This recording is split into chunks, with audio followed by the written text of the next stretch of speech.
Ils sont au total 303, dont 17 mineurs, tous ex-détenus des événements du 20 octobre, a initié cette cérémonie de gratitude à l'endroit du président de transition Mahamat Idriss Déby Itno.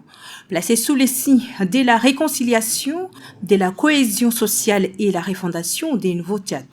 Le représentant des ex-détenus a relevé les stratégies mises en place pour déstabiliser le Tchad lors des événements du 20 octobre avant de remercier le président de transition pour sa main tendue.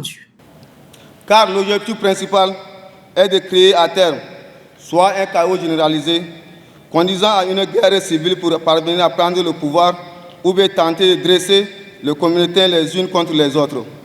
Le président du Conseil national de transition, Dr Haroun Kabadi, a salué la prise de conscience et la maturité de ces jeunes qui ont décidé d'opter pour le changement. Le général Mahamat Idriss Déby Itno, président de transition, président de la République et chef de l'État, qui demeure toujours constant dans sa politique de main tendue à gracier les ex-prisonniers, militants du parti Les Transformateurs. Sa magnanimité ne s'est pas limitée seulement à la relaxe des militants des partis des transformateurs, mais elle s'est également étendue aux éléments du FAC et les auteurs du complot de décembre 2022 contre les institutions de la transition. La diffusion des films documentaires marquant les du février 2008 et celui du 20 octobre 2022 ont marqué un moment fort de la cérémonie. Les membres du gouvernement, les représentants de l'Union africaine ainsi que d'autres corps diplomatiques ont rehaussé de leur présence à la cérémonie. Bon, pour la cérémonie d'aujourd'hui, je ne m'attendais pas à ça, Je ne m'attendais pas à ça, mais on est vraiment arrivé à réaliser cette cérémonie dans les bonnes conditions. Et la jeunesse a pris conscience. Et ce qui est sûr, les dégâts du passé ne vont pas encore se reproduire dans l'avenir. On va toujours être du côté de ceux-là qui veulent vraiment les bonnes choses du pays. Et pour les frères qui ne veulent pas vraiment être de notre côté, on va faire de notre mieux pour les conscientiser, pour ne pas ce qu'on écoute trop ceux-là, qu'ils cherchent d'abord leur intérêt personnel. Je ne suis pas un manifestant, mais j'ai été prié à l'intérieur. Bon, je remercie aussi le Seigneur et je remercie aussi le président de la transition de nous avoir graciés. Bon, mais la cérémonie, tout ce qu'ils ont raconté, bon, ça m'a un peu blessé.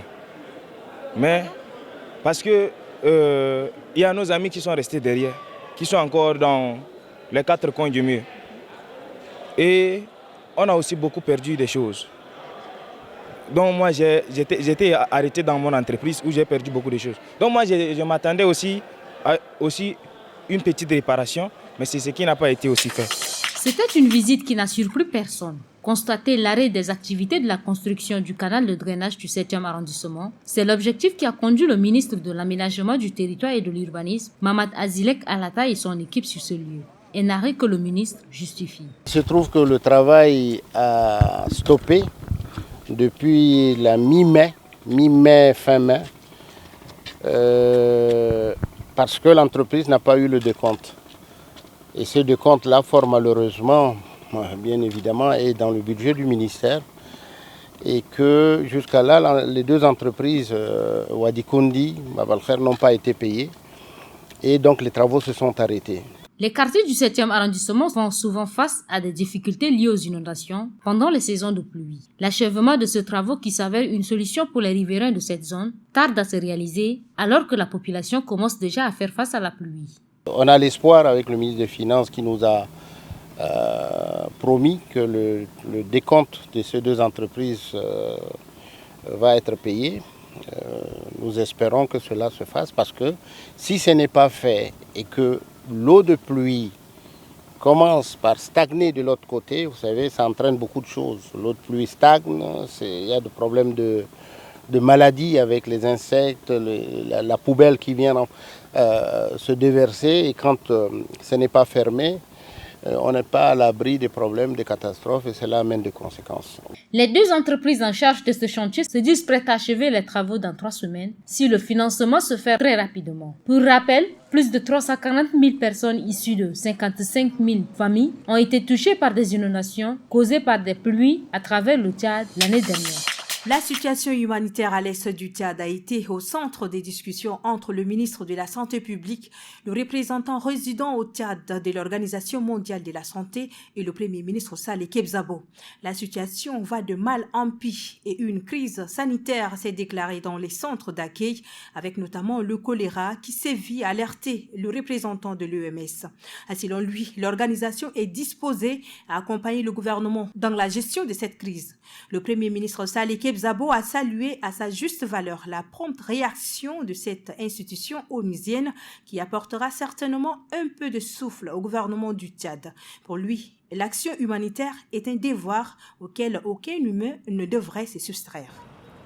Ils ont tenté de se faire justice. Les parents de la victime ont débarqué au moment où les présumées meurtrières devraient être conduites au parquet. Selon un confrère qui était sur place, plusieurs d'entre eux avaient des armes blanches. Les esprits étaient surchauffés. Les policiers ont fait usage des gaz lacrymogènes pour les disperser. C'était comme au cinéma, confie le confrère.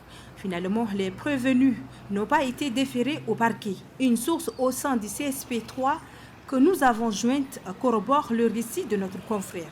Parmi les badauds, une femme a reçu au visage du gaz lacrymogène. Elle a été conduite à l'hôpital.